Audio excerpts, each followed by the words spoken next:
Atkvæðamerki. Það samþykkt með 15 greiddum atkvæðum. Þá fyrir við í 12. lið sem er fundargerð borgarráðs frá 22. október. Þar þurfum við að ganga til atkvæða 14. lið, deiliskipulagi Örfiriseyð og Júlíus Vífill Ingvarsson, borgarfulltrúi, óskar eftir að taka til máls.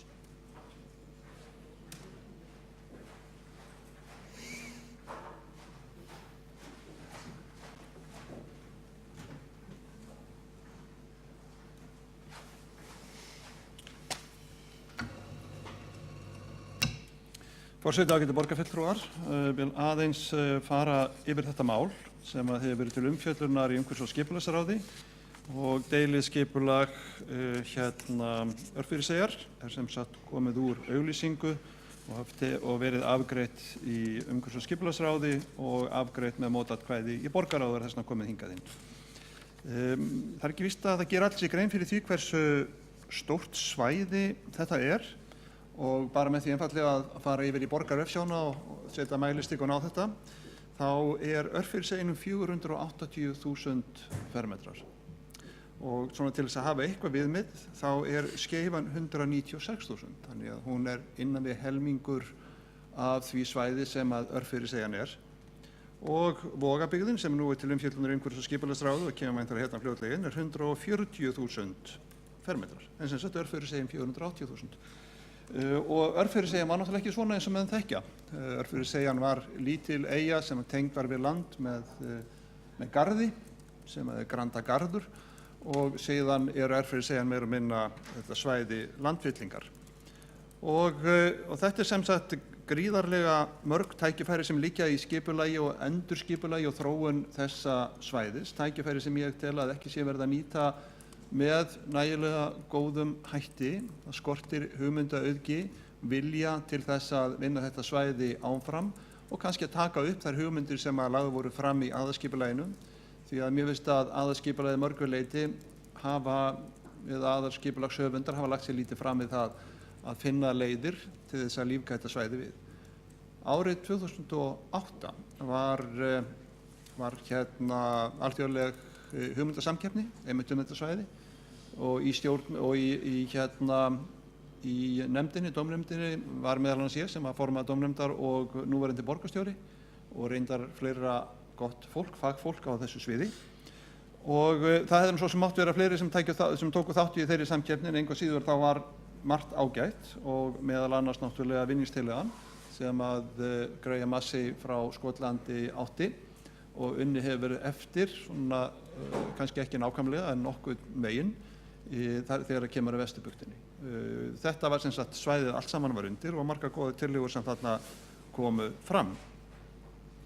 Nú það svo að þegar ákveðið var að þróa áfram þessa hugmyndatillögu sem að Graham Massey átti, að þá var ákveðið að einbeita sér að Vesturbuktinni, vegna þess að það svona stóð okkur næst að fara að vinna í því. Það var búið að undirbúa byggingalandið að mestu leyti og slippurum var orðin mun minni en var áður fyrr, þannig að það var svona tímabært að fara að gera eitthvað í því.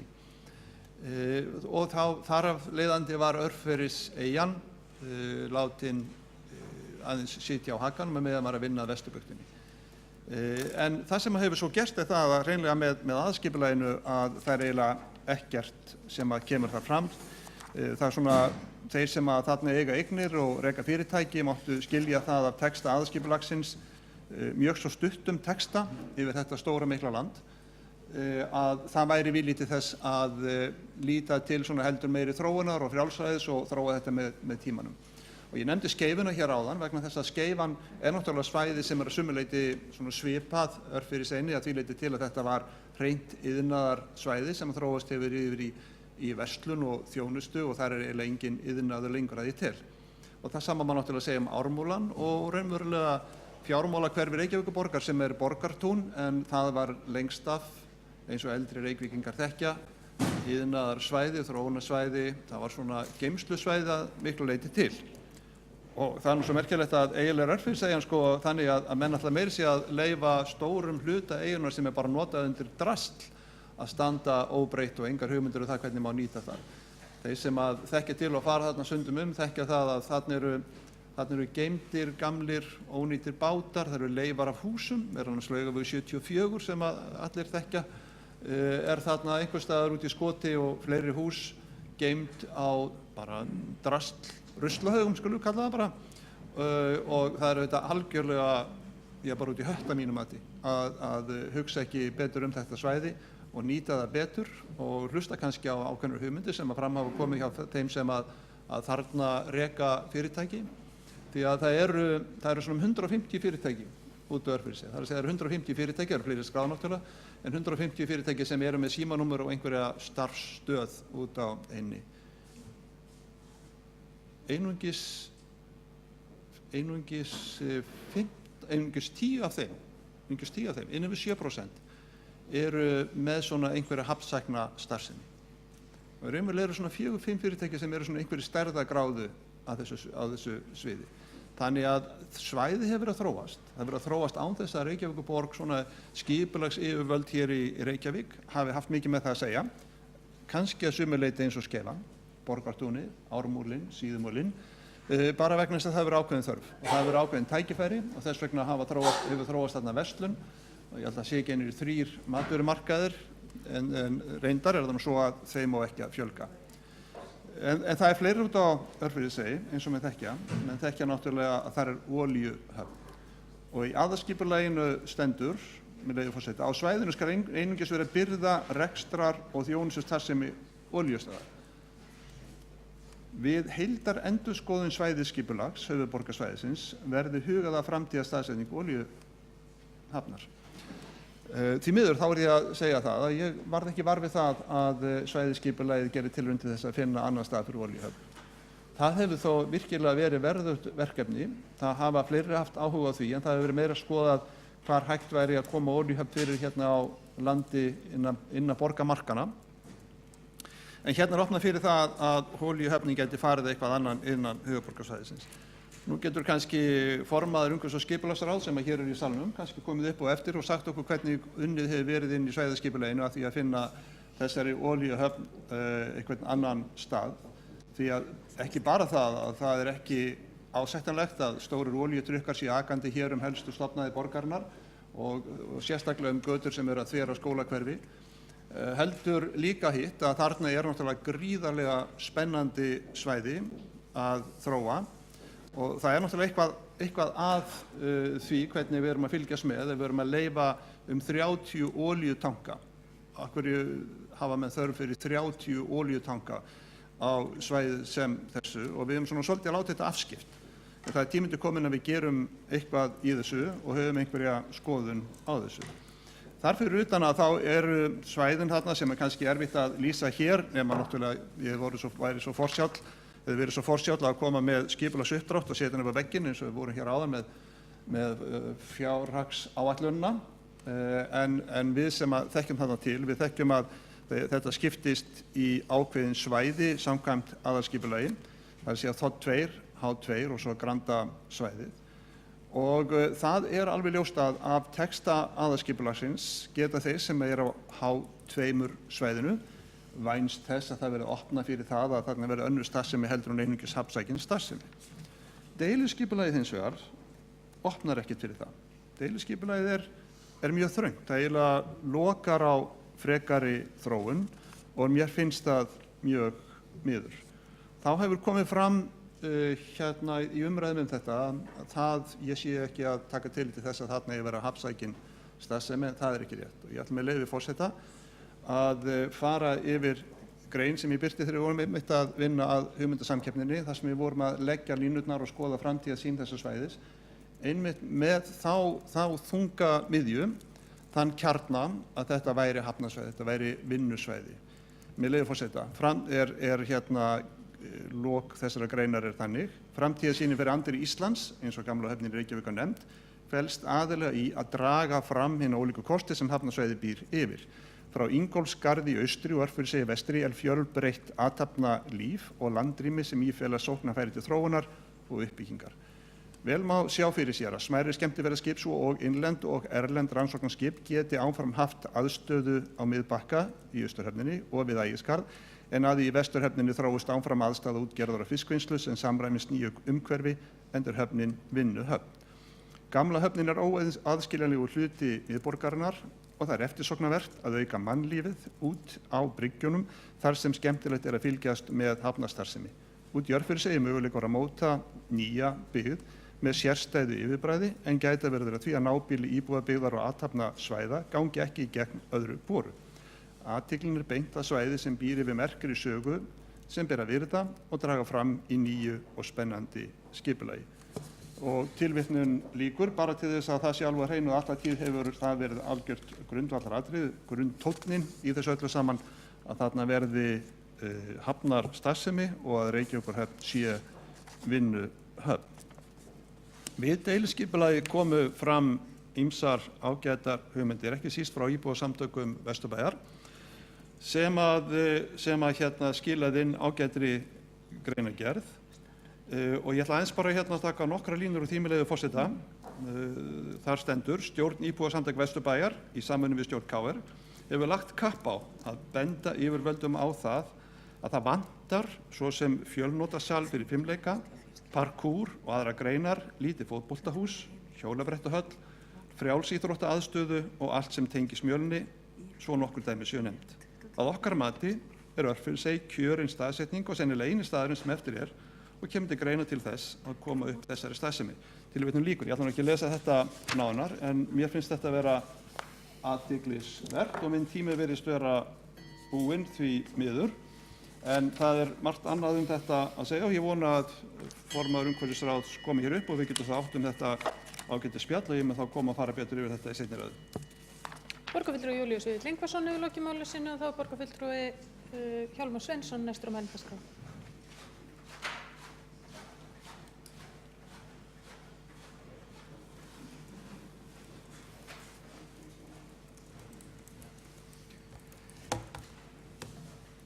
Ágæta borgarstjórn, forseti.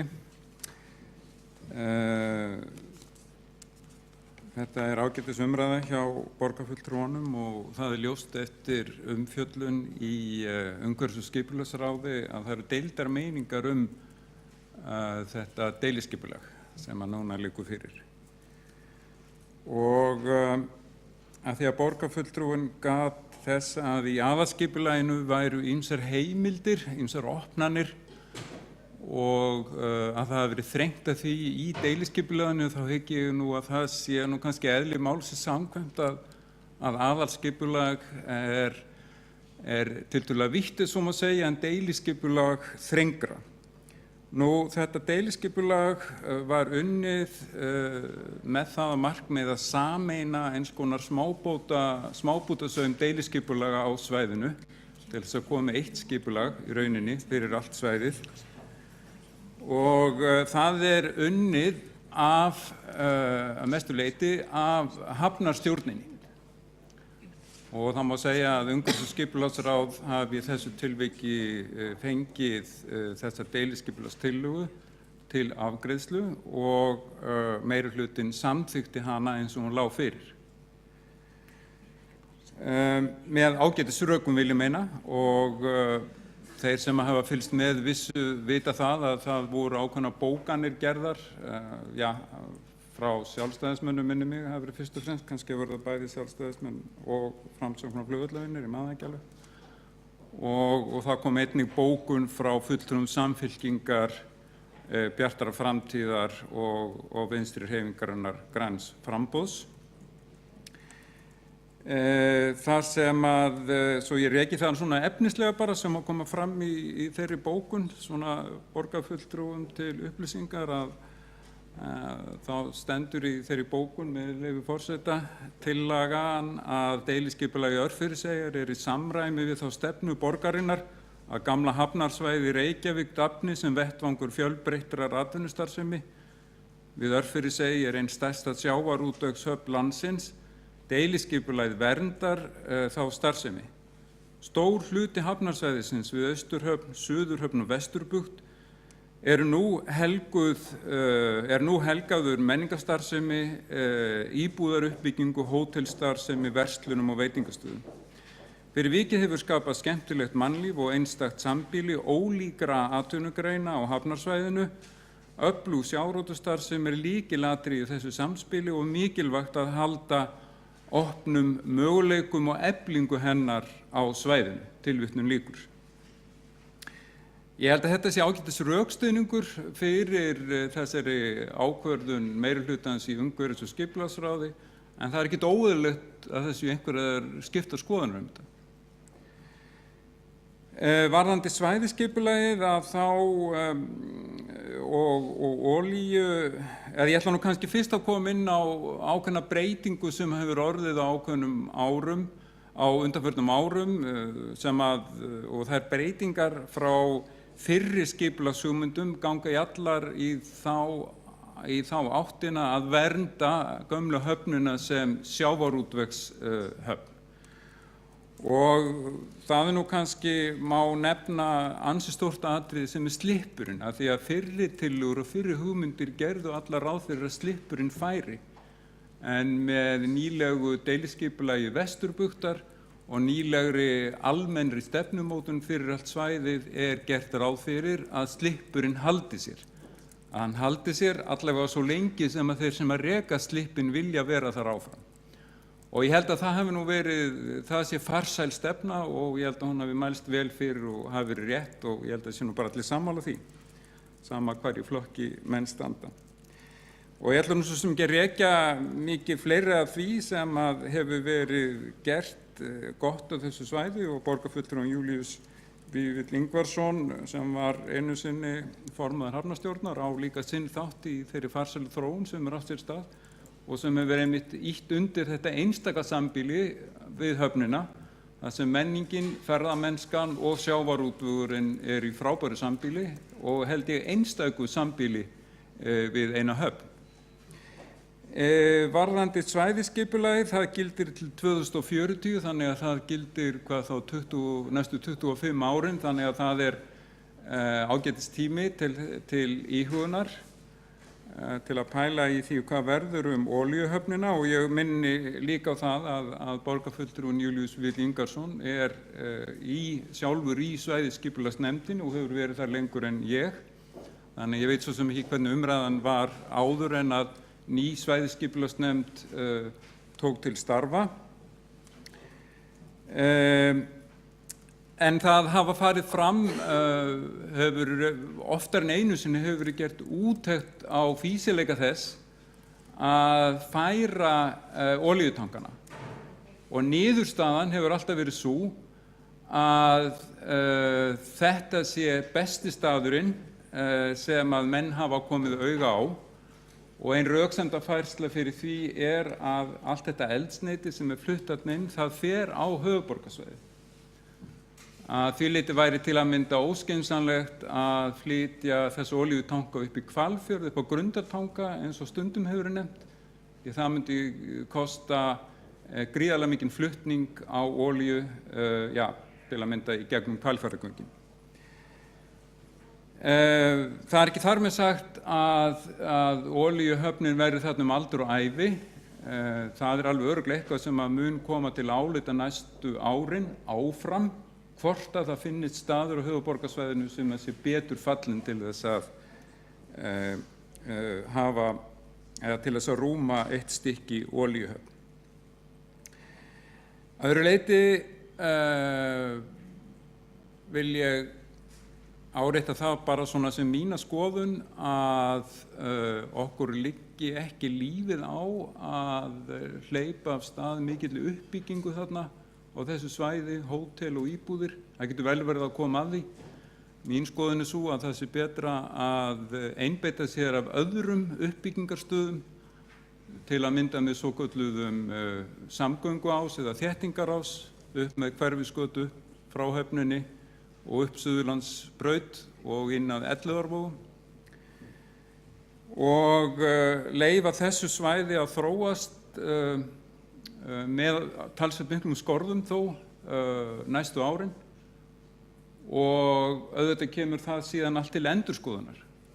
Þetta deiliskipulag mun koma til endurskoðunar í fyllingu tímans og þegar að það kemur til endurskoðunar þá verður örugglega búið að byggja eitt stykki nýtt hverfi í Vesturbuktinni með 170 íbúðir og þá höfum við smá reynsla því að hafa svo þétta íbúðabyggð alveg við höfnina, alveg við slippinn og þá getum við líka kannski tekið aðeins upplýstari ákvörðun frekar þróun Örfiriseyjar.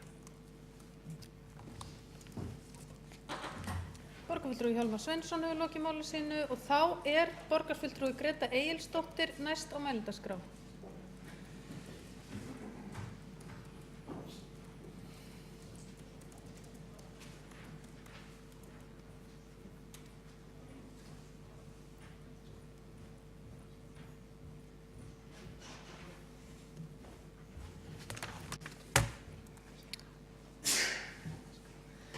Forseti, borgarstjóri og kæru borgarfulltrúar. Ég vildi nú kannski koma hérna upp og taka þess undir þar sem að borgarfulltrúin Júlíus Ingvar, ég alveg að rugla núna? Já, Júlíus Vífill Ingvarsson, hélt fram hérna áðan. En svo kom borgarfulltrúin Hjálmar Sveinsson upp og sagði að það væri svo sem deildar meiningar skipulag á þessu svæði og ég vil gjarnan taka þá undir það vegna þess að við teljum að þessi tillaga deiliskipulaginu sem á Örfirisey sem liggur hérna fyrir að það þröngi töluvert tækifæri sem að svæðið býður upp á til framtíðarþróunar og ég held að við séum öll hérna inni sammála það að það mikilvægt að standa vörð hafnarstarfsemina en við teljum að þróunin á svæðinu síðastliðin ár hafi sýnt okkur það að hafnarstarfsemin ásamt verslunar og veitingarekstri með iðandi mannlífi getur vel farið saman. Í mörgum af þessum húsum sem ræðir þarna í athugasemdum sem við fengum senda hefur ekki verið hafnartengd starfsemi undanfarnar ár og við teljum einnig að það hefði átt að kannski fara fram samráð við hagsmunaaðila að hugmyndum og tillögum uppbyggingu svæðisins en það var ekki talin ástæða til þess vegna þess að var að ræða breytingar að litlu leyti í gildandi áætlunum. Ég persónulega teldi það að vera fagmannlegri vinnubrögð þar sem að í aðalskipulaginu 2010-2030 eru rýmri heimildir fyrir deiliskipulaginu á svæðinu og því töluverða takmörkun á starfsemi svæðisins að ræða og samkvæmt aðalskipulaginu þá ekkert óeðlilegt að hagsmunaaðilar hafi gengið út frá þeim upplýsingum sem þar koma fram og landnotkun hefur verið töluvert takmörkuð. Enn fremur vill ég nefna í svari skipulagsfulltrúa til þeirra aðila sem komu fram með athugasemdir að þá kemur fram að hugsanlega geti verið opnað fyrir fjölbreyttari starfsemi á þessu svæði í framtíðinni og að í gildandi aðalskipulagi séu rýmri heimildir til þess eins og báðir borgarfulltrúin sem töluðu hér á undan mér komu inn á. Í rökum ekki mælt með því að útvíkka, í rökum, ég að hoppa hérna alveg til, sjá.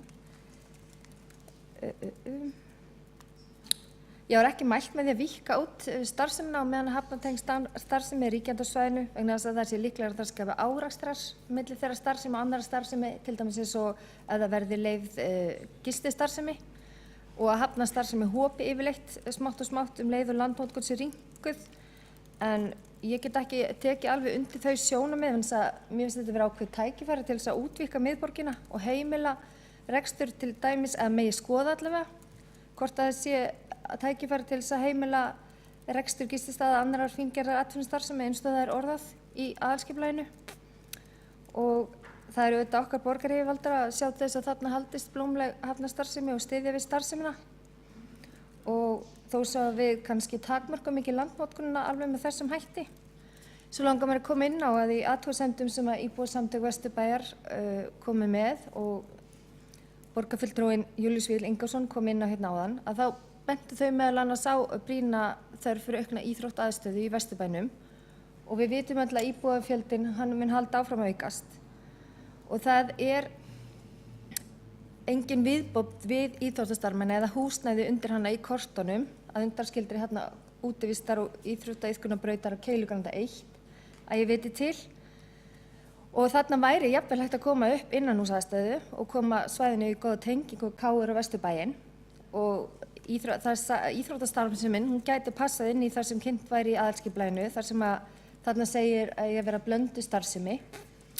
Þessum ábendingum íbúasamtaka Vesturbæjar er svo svarað með þeim rökum að slík starfsemi það er íþróttastarfsemin eigi ekki heima nema á íbúasvæði svo að fjarlægð milli íþróttastarfsemi og íbúðarhúsa sé sem minnst og auðvitað er það æskilegast en það er mikill aðstöðuskortur í Vesturbænum og við þurfum að leita leiða til þess að koma til móts við hann og ég skildi athugasemdirnar frá íbúasamtökunum alls ekki þannig að þetta færa íþróttastarfið frá Vesturbænum og út á Örfirisey eins og svarið gefur til kynna, heldur væri eingöngu viðbót að ræða.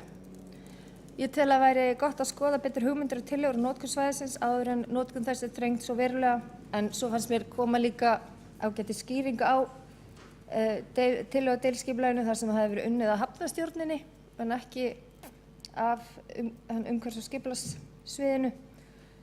Já, takk. Borgarfulltrúi Greta Björg Egilsdóttir hefur lokið máli sínu og þá er borgarfulltrúi Hjálmar Sveinsson óskað eftir að veita andsvar við ræðu borgarfulltrúans. Já, forseti ágætlega borgarstjórn, ég ætla að ítreka til að byrja með að það eru skiptar skoðanir þetta og það er allt í lagi að séu skiptar skoðanir þetta, finnst mér. En ég ætla að gera athugasemd við það að það hafi ekki verið haft samráð af því að þetta fór þetta í venjulegt deiliskipulagsferli þar sem allir gátu gert athugasemdir, skriflega athugasemdir og það þurfti að svara hver einustu athugasemd skriflega og rökstyðja svörin. Og ég get líka upplýst það og ég veit að ég hugsa kannski allir borgarfulltrúarnir þekki það að það eru ákveðnir aðilar sem að fjárfestu þarna mjög mikið fyrir nokkrum árum og hafa kannski lent í vandræðum með sína fjárfestingur frá því árunum áður og þeir hafa þrýst mjög á það að þarna verði sem sagt leyfð uppbygging íbúðarsvæða og hótela og það er alveg skiljanlegt. En það er ekki þar með sagt að við hlaupum eftir því að það eru sterkari rök fyrir því að gera það einmitt ekki heldur fallast á þetta skipulag sem að hafnarstjórnin lét vinna. Þetta er landsvæði sem að verður allt til í rauninni fyrir tilstilli hafnarstjórnarinn, þetta eru allt landfyllingar. Og í sambandi við íþróttamálin að þá held ég að það séu mjög erfitt aðgengi fyrir börn og unglinga að fara yfir miklar umferðaræðar til að komast út á Örfirisey. Mér skilst það líka, þó ég hafi það hvergi skriflegt, að íþróttafélögin í Vesturbænum hafi ekki haft mikinn áhuga á þessari tillögu íbúasamtakana og vilji byggja upp sitt íþróttastarf í Frostaskjóli. Ekki hinum megin við hraðbrautirnar. Borgarfulltrúi Hjálmar Sveinsson hefur lokið við að veita andsvar og þá er andsvarum lokið og borgarfulltrúi Júlíus Vífill Ingvarsson er næstur á mælendaskrá.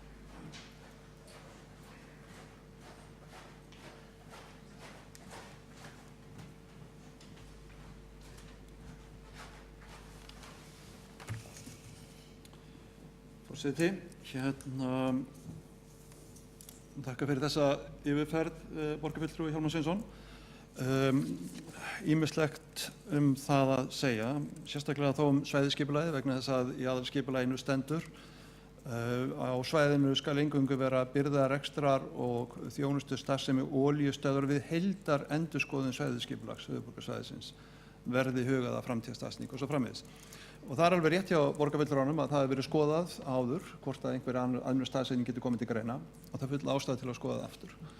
Þá var augum aðallega beint að þeim möguleika að það slík stöð væri áfram innan borgarmarkana en það þarf auðvitað að leita miklu víðar að þessu og það eru mjög sterk rök fyrir því að þessir olíutankar verði ekki áfram í Örfirisey og það verði fundin annar stað fyrir þá. Það eru öryggissjónarmið auðvitað.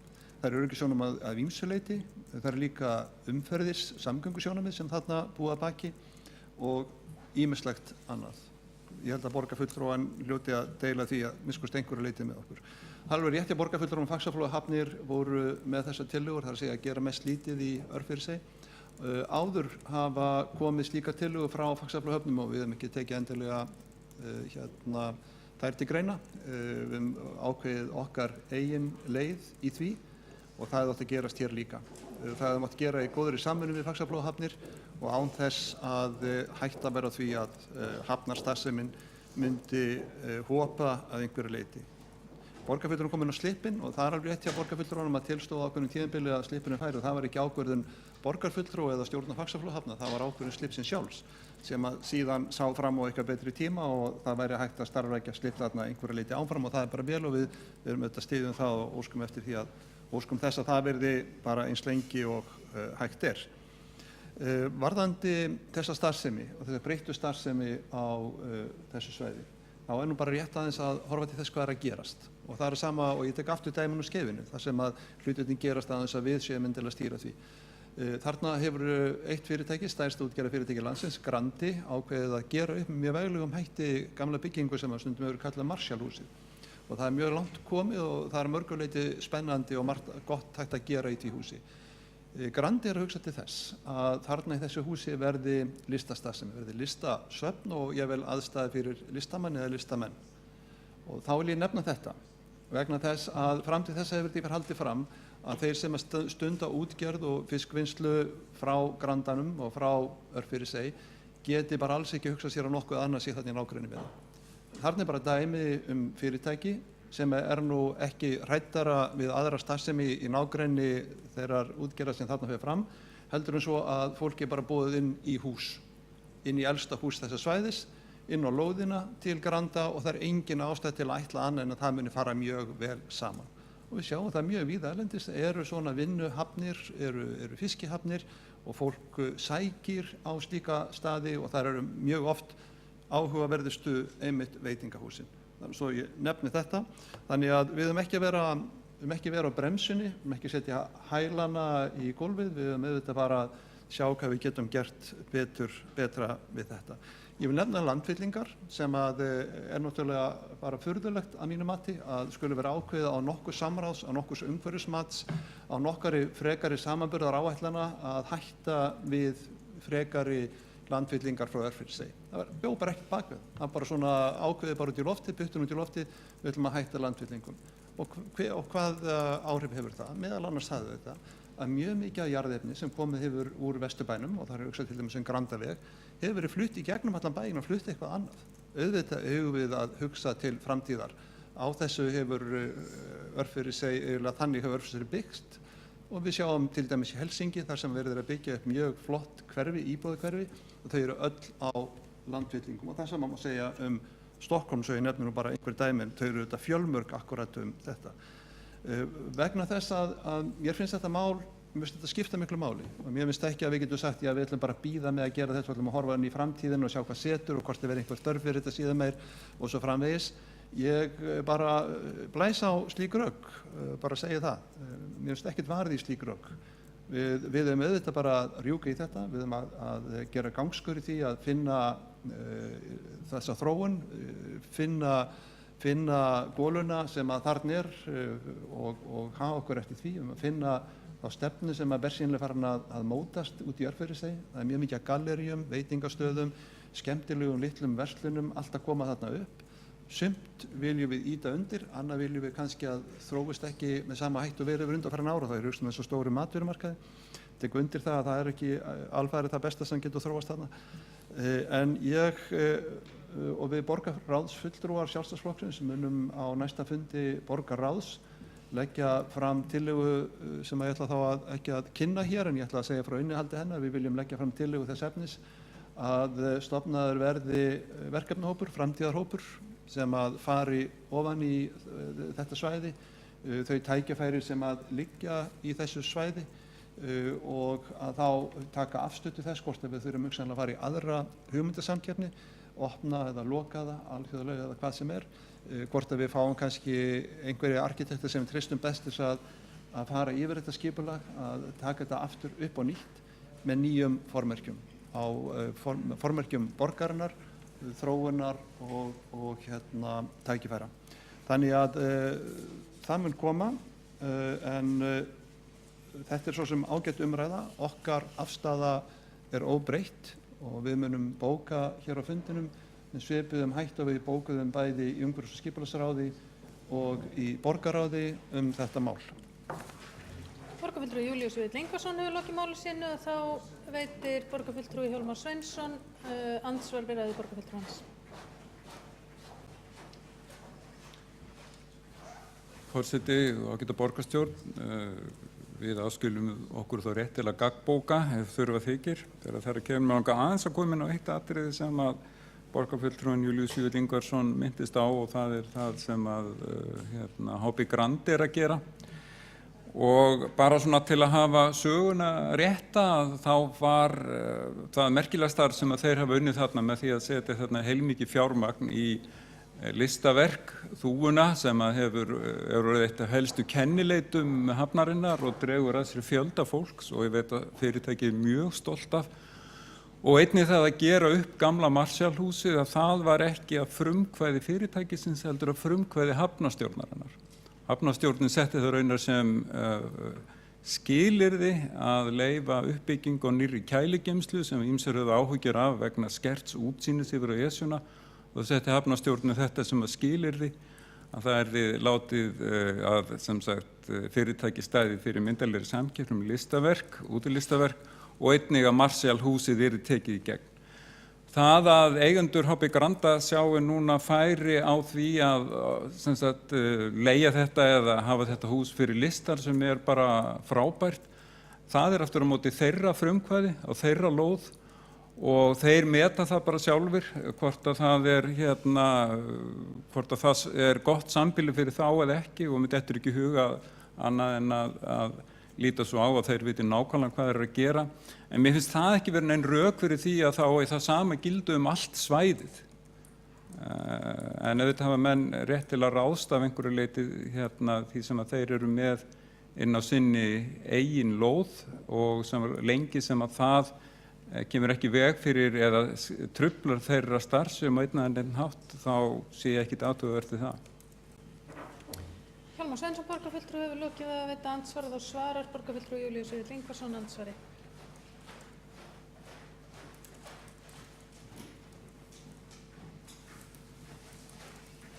Já, forseti, já, það er ágætt að einmitt að fara yfir það er hægt að gera margt með svona góðum samningum við fyrirtæki eins og gert var í þessu tilfelli þar sem samið við fyrirtækið bæði að reisa listaverk á lóðsynni og að gera upp þetta fína hús, þetta flotta hús sem er að koma í ljós núna. Ég held allir sér sammála að það sé mjög flott að það skulle hafa verið gert með þessum hætti.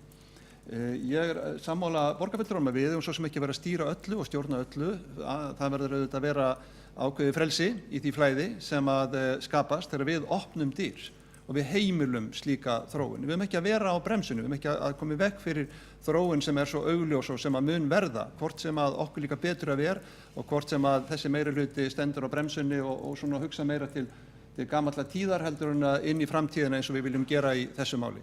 Ég vil benda borgarfulltrúunum á það, eins og ég nefndi hér áðan, að einungis 7% þeirra fyrirtækja sem starfandi eru á svæðinu eru starfandi í einhverju sem tengist hafnsækinni starfsemi. Við erum þarna með til dæmis hljóðstúdíó, bílasölur, við erum með dekkjaverkstæði, við erum með bara alla breidd alls konar fyrirtækja sem að þarna er á þessu svæði og það er alveg sama hvað við setjum inn í skipulag og segjum orðið hafnsækin starfsemi oft, það hefur í sjálfum sér ekkert að segja. Þetta er það sem að er að þróast þarna á svæðinu og við erum að horfa til þess og við erum auðvitað að fagna því. Borgarfulltrúi Júlíus Vífill Ingvarsson hefur lokið að svara andsvarið, það veitir andsvar öðru sinni, borgarfulltrúi Hjálmar Sveinsson.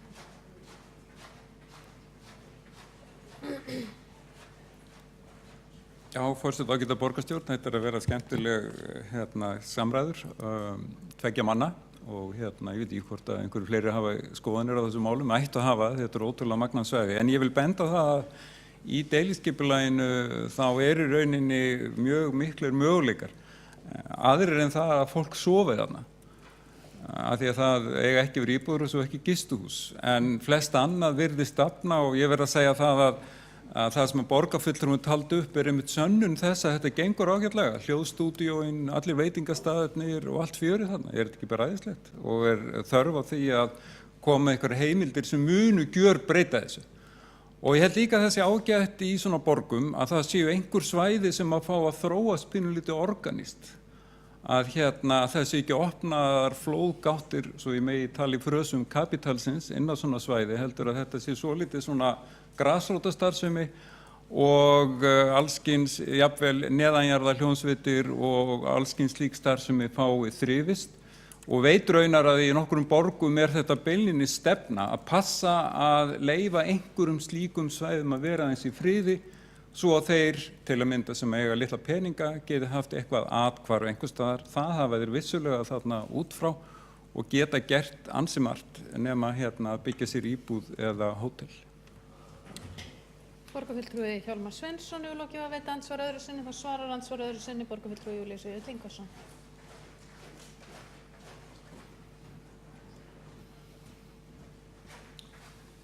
Forseti, ég held nefnilega einmitt að svona verkefnahópur, framtíðarhópur sem að yrði settur á laggirnar til þess að fara yfir þetta mál, sem í framhaldi af okkar tillögu það í borgarráði núna á 50. kemur, komið einmitt til með að fá margar skemmtilegar og góða hugmyndir og ég vil bara þakka formanni umhverfis- og skipulagsráðs, Hjálmari Sveinssyni, fyrir að koma hér upp og ræða þetta. Við erum nú, held ég, svona í grunni meira og meira sammála margt í þessu. Ég held við viljum ekki sjá einhverja stöðnun eða afturhald í þessum málum. Ég vil benda borgarfulltrúanum að það þegar hann segir að þarna að þróast ýmislegt skemmtilegt og það er sko mjög fjölbreytt og skemmtilegt sem að gerast þarna. Þó að kannski verðum að segjast eins og að svona frágangur og yfirbragð og svona umgengni ekki eins og við vildum gjarnan sjá það. En samt sem áður að þá það ekki gott heldur að margt af því sem að þarna inn á ákveðnum svæðum, að þetta svæðiskipt, þarna raunverulega í trássi við deiliskipulag, við gildandi deiliskipulag og verður í trássi við þetta deiliskipulag sem að meira hlutinn núna að fara að samþykkja.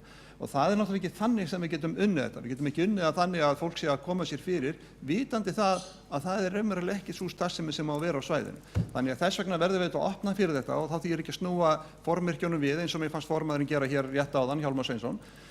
Heldur verðum við auðvitað að hugsa með því fólki sem vil koma þarna inn og hugsa með hvað hætti við getum gert þetta að enda betri stað heldur en þetta núna og ég alveg viss að við gerum það og þá munum koma fram hugmyndi frá þeim sem eru þarna lóðarhafar eflaust að suma þeim húsum sem þarna eru mörg hver ódýrar skemmur að það færi betur á því að ég vil eitthvað annað rísi þarna upp og því myndi ég auðvitað fagna og það myndi frelsa þetta svæði úr ákveðnu helsi og þá held ég að menn sjáu líka þá möguleika í því að landfyllingar gætu verið til þá frekari þróunar þessa svæðis. Það væri bara mjög vel og þá vil ég ekki útiloka neitt í því sambandi. Ég myndi ekki vilja útiloka það sem heyrist borgarfulltrúinn Hjálmar Sveinsson verið að gera, útiloka það þarna verið íbúðabyggð, ég myndi bara alls ekki útiloka það.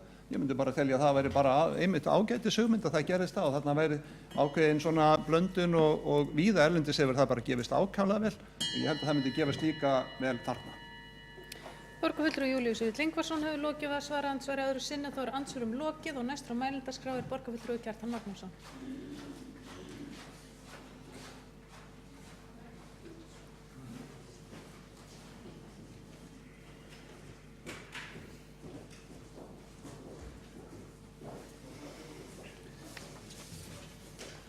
Forseti, góðir borgarfulltrúar, ég kveð með hljóðs undir fundargerð borgarráðs frá 22. október og þar var fjallað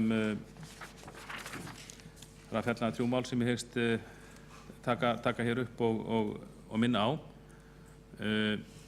Á þessum fundi þá lögðu borgarráðsfulltrúar Sjálfstæðisflokksins fram tillögu að ráðist yrði í endurbætur á þeim gervigrasvöllum í borginni sem nú eru með dekkjakurla á yfirborði og þess í stað yrði sett viðurkennt gæðagras eða gúmmí sem stenst ýtrustu heilbrigðis- og umhverfiskröfur.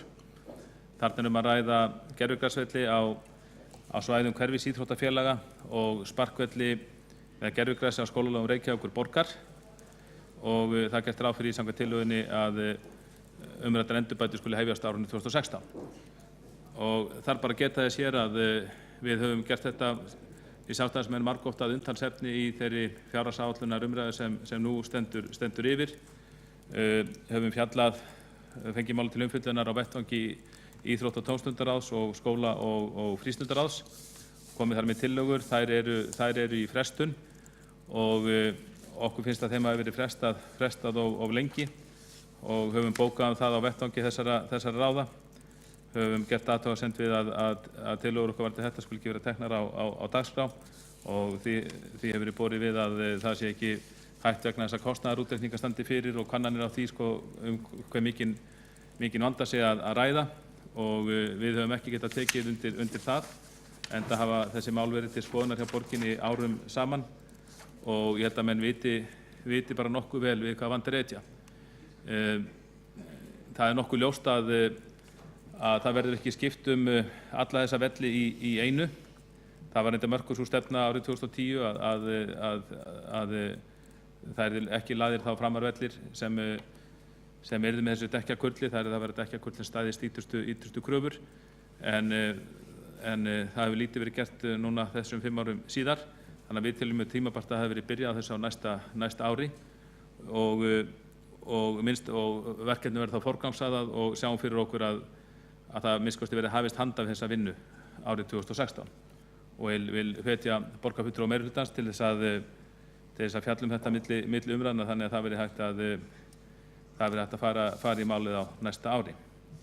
Nú á þessum borgarráðsfundi þá óskuðum við Sjálfstæðismenn einnig eftir greinargerð umferðaröryggi á vestari hluta Hringbrautar með tilliti til gangandi og hjólandi vegfarenda. Þar myndu meðal annars koma fram upplýsingar slysatölfræði brautarinnar ásamt tillögum til úrbóta. Og þar einnig lagt nýtt mat á þá tillögu Sjálfstæðisflokksins sem var flutt á síðasta ári að tryggð verði örugg leið gangandi og hjólandi vegfarenda yfir Hringbrautina með undirgöngum eða göngubrú. Og síðan þessi tillaga var lögð fram þá hefur orðið að minnst kosti 1 slys í viðbót á gangandi vegfarenda við brautina. Þannig að ég held að þetta þurfi bara að skoðast mjög vel og við erum fagna því. Ég hef aðeins heyrt í sérfræðingum okkar á umhverfis- og samgöngusviði og veit að þeir eru þegar byrjaðir að skoða málið og nú þegar eru uppi hjá þeim hugmyndir um aðgerðir sem munu tvímælalaust bæta umferðaröryggi á þessum stað og ég vil þakka fyrir það. Vona við getum í sameiningu lagt okkar lóð á vogarskálarnar til þess að minnst kosti fækka slysum á þessari hættulegu götu en það hefur verið farið rök fyrir því að þetta kunni að vera hættulegasti eða að minnst kosti einn af hættulegustu stöðunum fyrir óvarða vegfarendur í Reykjavík. Nú í þriðja lagi langum við til að minnast á tillögu sem við borgarfulltrúarnir fluttum á þessum borgarráðsfundi og hún snýst það að það verið skoðaðir kostir við breytingar á ráðningarkjörum skólastjóra hjá Reykjavíkurborg með það að markmiði að þeir verði ráðnir til ákveðins tíma í senn, til dæmis 5 ára eins og skólameistari framhaldsskóla, í stað ótímabundinnar ráðningar eins og nú tíðkast. Hér má segja ákveðið viðkvæmt mál að ræða. Það er alltaf viðkvæmt þegar við kjörnir fulltrúar tökum okkur fyrir hendur að fjalla slík mál. En ég held að ég geti þá sagt að umræður þetta hafi verið í gangi milli borgarfulltrúa árum saman, hvort að það ráðningarform sem nú tíðkast og að það sé að mörgu leyti mjög gott, hvort að það sé ekki rétt að endurskoðað og breyta því með einhverjum hætti. Ég vona að menn falli ekki þá gryfju að gera lítið úr þessi tillögu til dæmis með þeim hætti eða oftúlkar með þeim hætti að það að taka einhver réttindi af viðkomandi starfsmönnum eða skólastjórum. Svo er auðvitað alls ekki. Slík breyting, hún þyrfti auðvitað að vinnast í samráði við þennan góða hóp okkar og það er sennilega ekkert leyndarmál að menn hafa rætt það árum saman hvort að það sé heppilegt fyrirkomulag að vera með hóp af stjórnendum sem þarna ræðir. Rauninni án mikilla möguleika á að skipta ef menn vilja. Og er þörf á því að skipta einhverja? Nei, sem betur fer ekki. Sem betur fer erum við, þóri ég að fullyrða að við Reykvíkingar erum mjög heppnir með okkar skólastjóra, að minnst kosti langstærstan hluta hópsins. En það verður líka að viðurkennast og það get ég sagt sem hef fylgst með skólastjórum eða fylgst með skólamálum nokkuð lengi, hef setið í skólafrístundaráði í 7 ár og fylgst með skólamálum lengur, að þetta er eitt af því sem menn hafa velt fyrir sér. Gætu við byggt betur undir okkar skólakerfi með því að ef við hefðum meira svigrúm en við höfum til þess að skipta skólastjóra ákveðnum skólum, til dæmis að rótera eitthvað slíkt. Það var komið upp hugmyndir það sem til dæmis að síðasta kjörtímabili og var að rauninni algjör samstaða það á milli meirihluta og minnihluta að skoða það mál, en þegar það var farið í skoðunina þá kom í ljós að það var nokkuð erfitt. Það var nokkuð erfitt og að gera nokkrar breytingar á þessu. Þannig að en ég vil að við skoðum þetta mál. Við viljum meta kosti og galla við mismunandi leiðir að þessu marki og hvernig best er að standa slíku breytingu, þar að segja ef það næst hana sátt milli borgarinnar og skólastjórana. Það þarf auðvitað að skoða hana kjarasamninga og núgildandi reglur um ráðningu þeirra, lög segja sumir. Og þá held ég að sé komið vel til greina að slík breyting verði metin skólastjórum til kjara ábata. Það mætti skoða að flytja kjaramál þeirra undir kjaranefnd, þar sem kjör þeirra ætti þá vera nokkuð vel tryggð þar, ef sátt næðist slíkt. Og þá finnst mér líka komið til greina að þessar hugsanlegu nýja reglur tímabundna ráðningu skólastjóra, hún myndi einungis gilda ný ráðningar, en fyrirkomulag ótímabundna ráðningu myndi halda sér gagnvart þeim skólastjórum sem þegar hafa verið ráðnir. Og það enginn að segja að það sé hægt að gera þetta 1, 2 og 3, ég held að þetta þurfi mikla skoðun, það þarf sáttum þetta á að vera veruleika og þess vegna þyrftu þetta að skoða þetta og vinna þetta í samráði við samtök skólastjóra og samband íslenska sveitarfélaga. En ég held að kostir við þetta fyrirkomulag þeir gætu verið ýmsir. Við höfum oft talað ósveigjanleika í skólastarfi. Ég held að allir flokkar í borginni vilji auka sveigjanleika í skólastarfi og þessi ráðningamál þau gætu verið skref í það átt að auka þennan sveigjanleika og bæta stjórnunina í borginni. En svo það sé sagt, þá sé ég alls ekki fyrir mér að þetta, ég ekki að segja að þetta myndi valda einhverju grundvallar breytingu í skólamálum í borginni, en ég held að þetta geti verið mjög mikilvægt fyrir borgina og fræðsluvildið í borginni að hafa þetta, geta beitt slíku ákvæði ef á þyrfti að halda, þó að það væri vonandi mjög sjaldgæft að þyrfti eitthvað að beita þessu. En svo kannski með sveigjanlegum reglum þá væri kannski líka hægt að ná samkomulag það að hafa meiri hreyfingu á þessum málum heldur það er núna. Slíkt kerfi við lýði hjá ríkinu varðandi skólameistara framhaldsskóla og ég hef rætt við þá sem sjáum þau mál hjá ríkinu og þeir til að hafa mikilvægt að hafa þetta ákvæði inni, en minnast jafnframt á að því sé afar sjaldan beitt. En eins og ég nefni, ef þetta kemist í veruleika, það er tímabært að gera það núna vegna sem við stöndum í kjaraviðræðum við skólastjóra og það er vonandi hreyfing að komast á þar viðræður, þá væri kannski hægt að nýta þetta til kjara ábata í þeim viðræðum og bæta kjör skólastjóra sem í sjálfu sér ekki vanþörf á. Borgarfulltrúi Kjartan Magnússon hefur lokið máli sínu. 2 borgarfulltrúar hafa óskað eftir að veita andsvar og byrjum á hv. borgarstjóra. Forseti ágæta borgarstjórn, ég vil þakka borgarfulltrúunum fyrir að gera slys á Hringbraut að umtalsefni og ég tek undir með honum að það er hugsi yfir því og kannski að skapast grundvöllur til þess að taka á þeim hraðakstri sem þar og einu mikla hraða á Hringbrautinni sem auðvitað rót þessara slysa, þó að það sé ekki algild skýring. En ég vona því að þetta verði til umfjöllunar í umhverfis- og skipulagsráði áfram og næstunni. Varðandi Gervigrasvellina þá er það rétt hjá borgarfulltrúanum og það eru engin skýr svör fyrir, en ég verð þó að segja að ræðan kom mér heldur á óvart. Í kjölfar ræðu oddvita Sjálfstæðisflokksins fjármál Reykjavíkurborgar sem hann lýsti nú ekki minni orðum en að fjármálastaðan væri skelfileg. Hún væri skelfileg að hér kæmi síðan bara í næstu ræðu Sjálfstæðisflokksins tillaga 3 nýja Gervigrasvelli og bara spyr hvort að borgarfulltrúinn sé þá að tala fyrir hönd alls flokksins eða hvort það þurfi aðeins að samræma þennan málflutning. Hv. borgarstjóri hefur lokið við að veita andsvar, þá svarar borgarfulltrúi Kjartan Magnússon andsvari.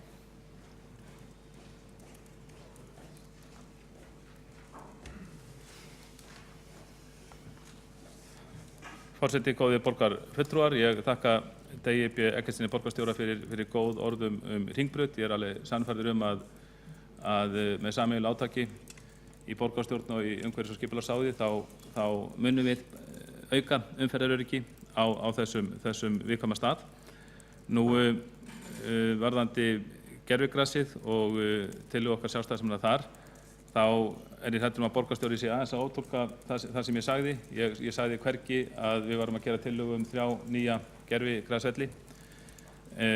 Hins vegar ljóst að tillaga okkar felur í sér að það verði gripið til endurbóta á einhverjum þeirra og ég held að það sé ekki ofaáætlun með þegar maður lítur við fjárhagsáætlunina, þá eru ýmsir liðir sem ég tel að megi missa sín séu ekki eins mikilvægir og það að endurnýja gervigrasið eða þó ekki væri til annars nema annað að fjarlægja dekkjakurlið. Það er í rauninni alveg hægt að fjarlægja dekkjakurlið á ákveðnum stöðum og setja öðruvísi dekkjakurl í sem stenst ýtrustu heilbrigðiskröfur þó að margt mæli með því að það sé praktískara að skipta eða endurnýja sjálfan völlinn í leiðinni. Við Sjálfstæðismenn höfum ekki nefnt ákveðna tölu. Þetta eru margir vellir sem ræðir og eins og ég sagði í ræðu minni áðan, við erum ekki að tala um það að þeir verði allir endurnýjaðir í einu, en alls ekki, en við sjáum fyrir okkur að það sé hægt að hefja þetta verkefni á næsta ári. Og þegar maður lítur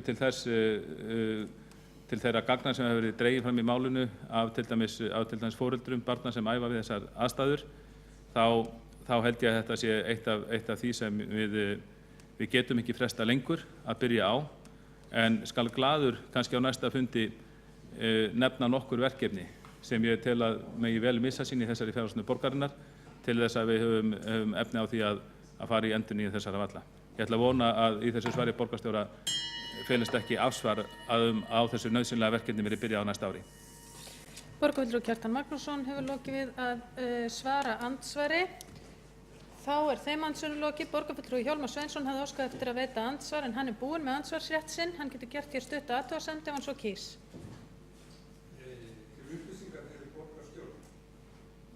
Borgarfulltrúi Hjálmar Sveinsson hefur rétt á að gera hér stutta athugasemd í 1 mínútu.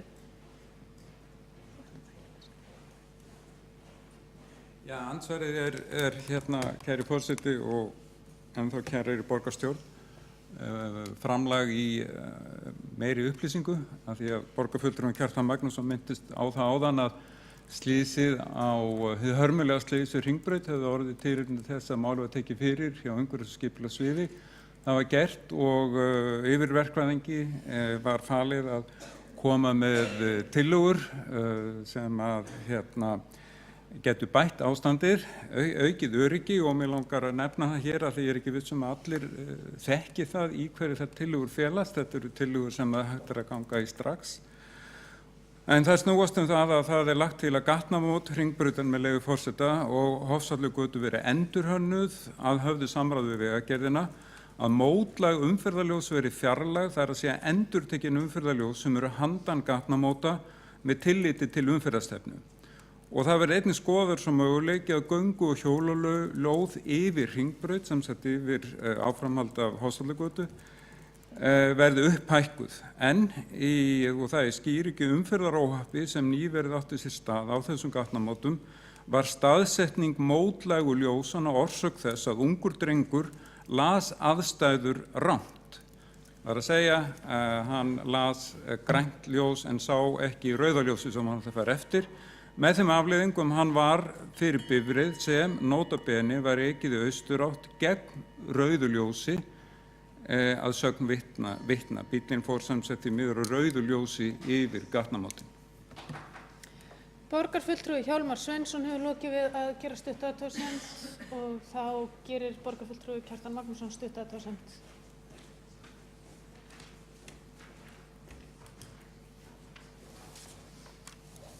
Forseti, góðir borgarfulltrúar, ég þakka Hjálmari Sveinssyni borgarfulltrúa fyrir þessa upplýsingagjöf til okkar. Ég var búinn að sjá eitthvað þessu svipið og lesa þessa skýringu á þessu slysi sem þarna varð.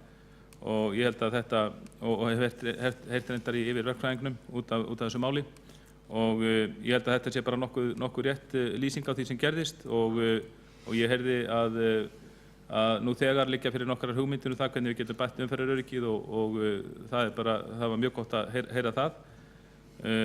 Þannig að tala um mótlag gatnamót og umferðarljós uppbækun gönguleiða. Ég held að það sé bara mjög fínt að breyta ljósunum þannig að með það að leiðarljósi, og jafnvel ættum við að skoða það, held ég, að hækka upp gönguleiðir víðar á Hringbraut heldur en þarna. Og svo er líka eitt sem ég held að við þurfum að ræða í þessu sambandi og sem er ekki getið þarna í þessum tillögum, og það er sértími fyrir gangandi vegfarendur á gatnamótum Hofsvallagötu og Hringbrautar. Í einhverjum tilvikum veit ég að það hefur legið við slysi vegna þess að gangandi vegfarendur er að samnýta umferðarljósið með beygjuumferð. Borgarfulltrúi Kjartan Magnússon hefur lokið við að gera stutta athugasemd og þá er komið að Skúla Helgason. Það var misskilningur milli forseta og borgarfulltrúa Skúla Helgasonar. Hann var settur á mælendaskrá en hafði óskað eftir að veita andsvar við ræðu borgarfulltrúans og hér með fær hann sem sé að veita andsvar við ræðu borgarfulltrúans. Já, forseti, ágæta borgarstjórn, ég vildi rétt koma hér upp og hnykkja á einu atriði að tveimur varðandi umræður sem að Kjartan Magnússon borgarfulltrúi hóf hér nokkur mál. Í fyrsta lagi varðandi umræðuna gervigrasvelli á skólalóðum í borginni. Þá vildi ég gera athugasemd við það að skóla- og frístundaráð hefði með einhverjum hætti verið haldið einhvers konar frestunaráráttu í því máli. Ef að það var skilningur borgarfulltrúans, því að hér er að ræða tillögu sem var lögð fram 14.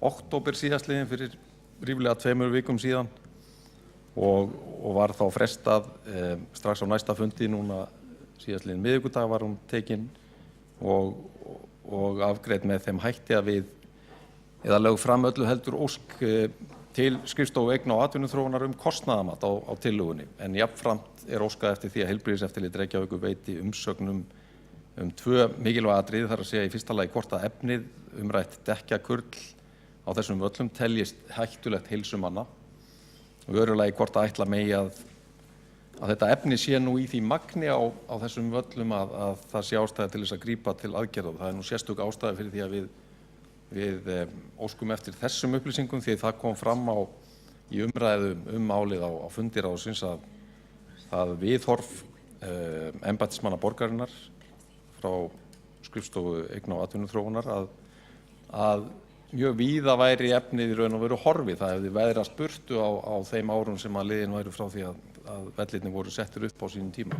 Og mikilvægt að við áttum okkur á því hvort að það er rétt með farið eða ekki, því ef að efnið er í litlu eða hverfandi magni þá hljótu að geta verið sammála að það er ekki kannski skynsamleg ráðstöfun á peningum að leggja í kostnaðarsama framkvæmdir við að fjarlægja efni sem er ekki lengur til staðar.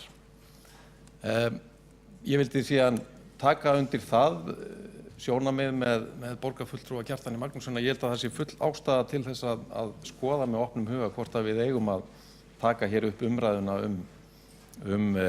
það að stjórnendur í okkar borgarsamfélagi hjá Reykjavíkurborg að þeir séu ráðnir tímabundið.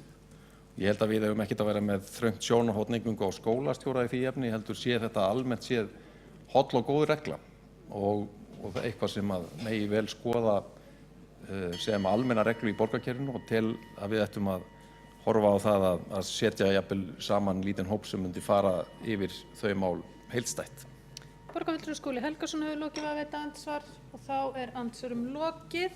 Fleiri hafa ekki hvatt sér hljóðs undir þessum lið en forseti náði ekki að fara yfir það. Hér er sem sagt undir fundargerð borgarráðs frá 22. október, fundargerð borgarráðs frá 29. október, fundargerð borgarráðs frá 30. október og fundargerð borgarráðs frá 31. október. Þá kemur til samþykktar hér 14. liður fundargerðar borgarráðs frá 22. október sem er 14. liður örfyrirseit deiliskipulag. Og nú væri gott að fá borgarfulltrúa í salinn.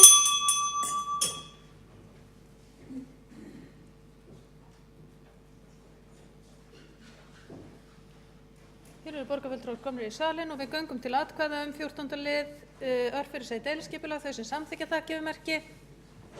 Þau sem á móti kunna vera. Samþykkt með 9 atkvæðum gegn 6 og bókanir eru boðaðar. Þá göngum við til 13. liðar.